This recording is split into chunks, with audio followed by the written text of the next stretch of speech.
感谢旧林乡公所给我这个平台，在这边展示。我的工坊叫文朗迷你小山刀，制作的理念是由木古木语的成立。那游客会买大刀的几率不高，所以我就研发小刀可以带着走，当成纪念品。小山刀有钥匙圈形、项链形、五花鱼形、弹珠形，欢迎所有的游客来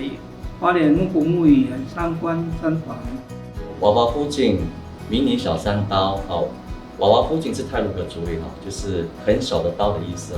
这个展览很特别那它这个刀的前身呢，就是我们这个太鲁阁族的山刀。山刀在太鲁阁族传统男子我们代表男人的生命，所以呢，男人只要出去打猎、出入，都带着这把刀带在身上所以这把刀视为男人的生命那所以呢，我们就做出一个延伸的一个文创品，就是这个小刀。所以这个展览就是在介绍这个3个种类的迷你小山刀。大家好，我是木古木语旅游咨询中心的导览解说员。那我们这次的展览的展期是7月5号到10月31号。那我们还有 DIY 的体验小物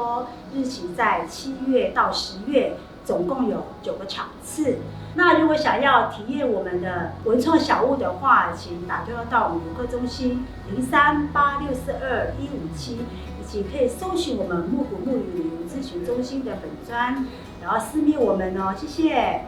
木古木语旅游咨询中心，欢迎您。